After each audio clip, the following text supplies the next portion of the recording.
बिस्मिल्लाहिर्रहमानिर्रहीम। अस्सलामुअलैकुम। यहाँ हम बना रहे हैं पेशावर के मशहूर चपली कबाब। बहुत ही मज़ेदार, सॉफ्ट और जूसी ये बनकर तैयार होते हैं। तो चलें इसे बनाते हैं। हमने गोश्त लिया, उसको कीमा बना रहे हैं मशीन के ज़रिए, और मशीन के ज़रिए से कीमा बनाएंगे। साथ साथ हम प्याज और हरी मिर्चों को भी इसी मशीन में से निकाल लेंगे ताकि वो कीमे में अच्छी तरह मिक्स हो जाए। यहाँ अगर हमें 1 केजी गोश्त लेना है तो इसमें हम 1 पाव प्याज और हस्बे ज़ायक़ा के हरी मिर्चें डालेंगे। अगर आप कीमे से ये पेशावरी चपली कबाब बना रहे हैं तो आप एक दफ़ा से चॉपर में चॉप कर लें, और प्याज और हरी मिर्चों को भी चॉपर में चॉप कर लें और अच्छी तरह उन्हें आपस में मिक्स कर लें। तो यहाँ कीमा हमारा पिस चुका है। अब हम इसमें कुछ चीज़ें मिक्स करेंगे, जिसमें सबसे पहले तो लहसुन अदरक का पेस्ट है। ये 1 किलो कीमे में हमें मिलाना है 1 टेबल स्पून भर के। और फिर हमने यहाँ ज़ीरा पाउडर मिलाया। ज़ीरा को हमने क्रश कर लिया है, यानी कि हल्का सा कूट लिया है। बहुत बारीक पाउडर नहीं बनाना है इसका। इसी तरह हमने धनिया को भी कूट कर डाला है इसमें 1 टेबल स्पून।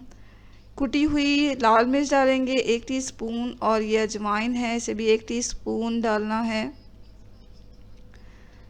अनारदाना का पाउडर ये हमने बना लिया। अनारदाना को पीस कर छान कर हमने इसमें डाला है, 1 टेबल स्पून डालना है। हस्बे ज़ायक़ा नमक डाल लें। मकई का आटा हम इसमें डालेंगे 3/4 कप, यानी कि 1 कप का 3 हिस्सा हमें भर के इसमें डालना है।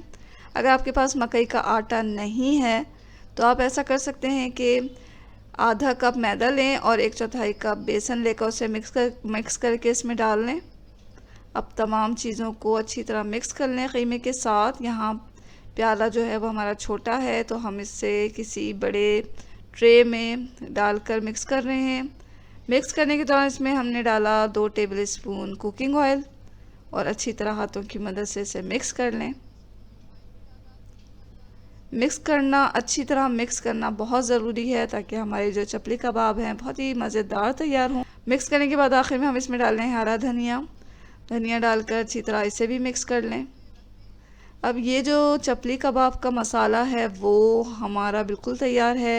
एक पोर्शन लें, उसे घुमाते हुए गोल करें, फिर चिपटा करके साइडों से बराबर करके इस तरह चपली कबाब बना लें और इसमें रखते जाएं। इस तरह जितनी भी आपके डब्बे में गुंजाइश है उतने आप चपली कबाब रखें। दरमियान में प्लास्टिक रखना हरगिज़ ना भूलें, ताकि चपली कबाब जो है वो आपस में चिपके नहीं। अगर आपके पास ये डब्बा नहीं है तो आप तो सादे ट्रे में, स्टील के ट्रे में भी इसको महफूज कर सकते हैं। तो अगर आप जो फ्रेश आप चपली कबाब बना रहे हैं, आप इसमें टमाटर डाल सकते हैं। टमाटर हमें इस तरह डालना है कि उसके बीज और जूसी पार्ट हटा देकर इसके सख्त पार्ट को इस तरह पीसेस करके अपने चपली कबाब के मसाले में मिला दें। फिर चपली कबाब जितने भी बड़े हमें लेने हैं उतना एक पोर्शन लें कबाब मसाले का, उसको गोल करें, हाथों की मदद से उसे चपटा करें और साइडों से बराबर करते हुए कबाब बनाते हुए इसे रखते जाएं। यहाँ हमने तमाम कबाब बना लिए। एक पैन लें, उसमें इतना ऑयल डालें कि इसमें चपली कबाब जो है वो शैलो फ्राई हों, और इसमें जब तेल थोड़ा गर्म हो गया तो हमने एक एक करके चपली कबाब डाल दिए।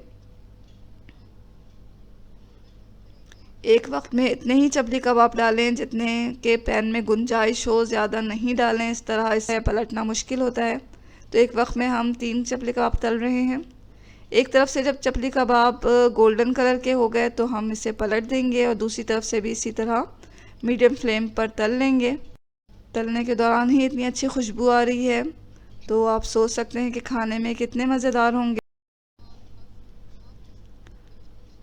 तो यहाँ चपली कबाब तल गए तो हम इसे अच्छी तरह तेल में से छान के निकाल लेंगे। तो लीजिए नाज़रीन, बहुत ही मज़ेदार चपली कबाब तैयार है। इसे आप रायते के साथ खाएं, सलाद के साथ खाएं, नान के साथ खाएं, या ऐसे ही खाएं। बहुत ही मज़ेदार तैयार हुए हैं, और हमने फ्रीज़ करके भी रख लिए हैं कि जब हमारा दिल चाहे वो फ्रीज़र में से निकालें, उसे इसी तरह तलें और इन्जॉय करें। तो ज़रूर ट्राई करें ये मज़ेदार चपली कबाब।